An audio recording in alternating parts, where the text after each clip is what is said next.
गणेशोत्सवातील बर्ची गट। याचं कारण आहे की ज्ञान प्रबोधिनी हे जगातील एकमेव बर्ची बर्ची हे खरं तर पारंपरिक शस्त्र आहे आणि त्याला धारदार असं एक पातळ पूर्वी असायचं। जेव्हा आपण त्याचा नृत्य प्रकार म्हणून स्वीकार केला तेव्हा अर्थातच हे पातळ असणं काही योग्य नाही जेव्हा आपण समाजात जातो तेव्हा। त्यामुळे मग त्याच्याऐवजी वेगळं काय करता येईल असे बरेच प्रयोग हे बर्ची या शस्त्रामध्ये करून झाले। त्याच्यातला एक सगळ्यात महत्त्वाचा प्रयोग म्हणजे त्याला पुढे पांढऱ्या रंगाचे गोंडे लावणं आणि ते गोंडे हे जेव्हा ती बर्ची गोल फिरते तेव्हा ते खूप आकर्षक दिसतात आणि ते बघायलाही फार छान वाटतं जेव्हा एकत्र सगळेजण मिळून ती कृती करत असतात।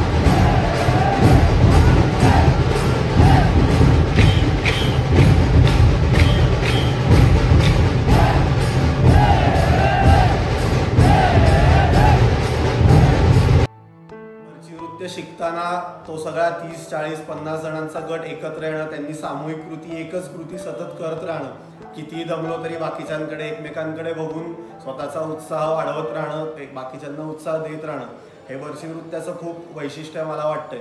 आणि ते सगळेजण 40 जण 50-60 जण असे एकत्र जेव्हा काहीतरी एकच कृती करत असतात तेव्हा त्याचा खूप वेगळा इम्पॅक्ट हा समाजावर पडतो असं वाटतंय। आणि त्याच्यामुळे अजून वेगवेगळे मोठे मोठे गट हे प्रबोधिनीशी जोडले जातात असं वाटतं।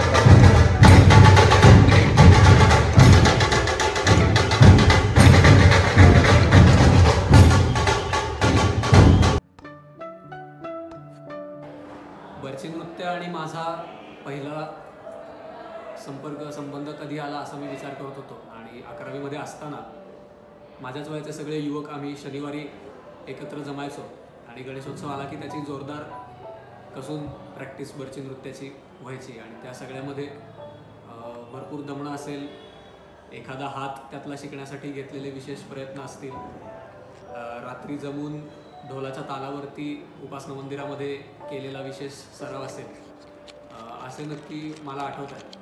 आणि जसं मुलांचं दल चालतं तशा दादांच्या दलांनी सुद्धा पुण्यातल्या दुर्लक्षित विशेष वेगळ्या भागांमध्ये जाऊन तिथे प्रात्यक्षिकं सादर करायची आणि त्याच्यातनं आपल्याला द्यायचा आहे तो सामाजिक संदेश द्यायचा, अशा अगदी सुरुवातीच्या आठवणी आहेत।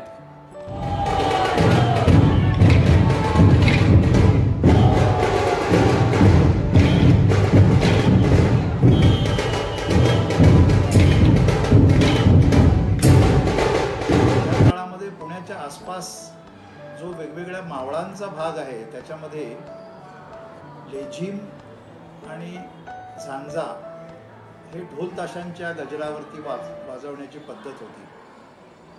पण लेझिमीमध्ये दोन्ही हात गुंतून राहतात तर मग आपल्याला 2 हातांमध्ये 2 अशा बर्च्या धरून काही हात बसवता येतील का असा विचार त्यांनी केला आणि वेगवेगळे ताल जे काही मावळातले होते त्याच्यामध्येही आणखीन भर घातली आणि मग एकूण पथक हे कसं चांगलं दिसेल आणि ते पुढे तर गेलं पाहिजे मिरवणुकीमध्ये, त्यामुळे पुढे जाण्याची पावलं आणि बाजूला जाण्याची पावलं असे हात हे 1, 2, 3, 4 असे 8-10 हातापर्यंत ते बसवत गेले।